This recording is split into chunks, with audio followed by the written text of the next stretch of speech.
welcome to The Traveling Introvert. Today I want to talk about planning. It's something I went over with one of my clients recently, and I realized that it's something that I think about in a bubble. So I'm going to talk about monthly planning. It's something that I've used, or at least tried to use, for a really long time, and realized not everyone does this. So monthly planning is where you take a look at and you almost brain dump all the things that you want to do in that month. And then when you look at that list, circle or split up or demarcate in some way, shape or form things that are urgent, that you have to do, that if they don't get done that month, then your world will come crashing down.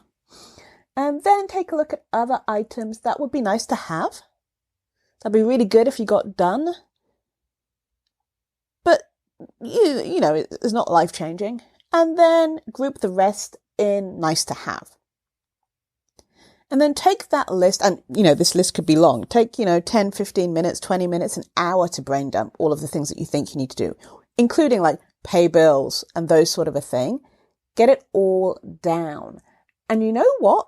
After you got that list down, walk away, go do something else, leave it for a couple of days, come back, see if that list still rings true, see if there's anything you need to add, anything you need to take away, or maybe the priorities of the tasks are not quite the same. Now, when you've got your 3 lists of have to do, need to do, nice to haves, think about how many hours or how many working hours that you have in a month, or how many days you have in a month, depending on what works best for you. And try and guesstimate to the best of your ability how many hours, days, whatever it is, each one of those tasks that you have to do will take. Now you've got it written down, then, take that away from how many hours you have in a month, and then look at the rest of the list and see how many hours those things take.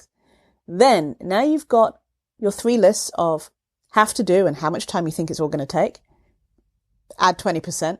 Then you've got your list of, things that you want to do. Add 20% and the amount of time it's going to take. And then you have the list of nice to haves. Add how long it's going to take. Add 20%.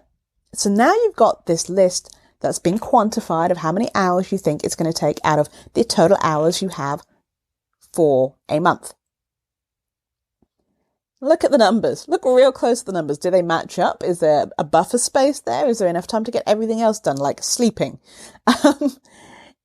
Take a good look and then go ahead and try and put in those particular tasks that you have to do. Try and schedule them already in your calendar. Block out time for them.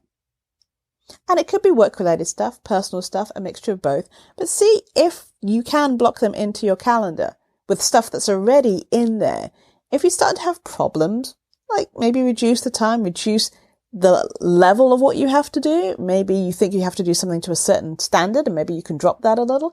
Or maybe you can reduce the amount of time it's going to take by outsourcing it or delegating it. Outsourcing, delegating, kind of the same thing. Automating it, using a system in some way, shape or form. What's your process for making these things happen? Are there processes there that you could automate and delegate, and therefore you can take them off your have-to-do list because they're going to get done regardless, like automated bill paying or automatic ordering of groceries, those sorts of things, because they might take up a certain amount of time, but if you automate it, it goes down. So then you start to get a clear idea of what your month is going to look like. And then you start adding in the other nice to haves and would like to do's. Don't forget the one thing that you need to put in there that people always forget is blocking out time for recharging and recovering and blue sky thinking and the things that ground you. And so that's one way that you can go about planning your month. I use a variety of different ways along with this. But this is just one way that I talked about with my client, and it helped her get over her overwhelm and her feeling of anxiety of things that she had to do, didn't need to do, must do to a certain level. And she put it in her calendar and she feels much better about it. So it's something that you might try, especially now when things are changing and you might be feeling overwhelmed, or maybe you got a new job or just so much is going on. Having it in your calendar or wherever it is that you have your to-do list or your place gives you a feeling of control and sets realistic targets. Thank you for listening. This is Janice at The Career Introvert, helping introverts shine. Thanks for listening. And if you have any questions for me or anything you want me to answer on the podcast, please email me at janice@thecareerintrovert.com.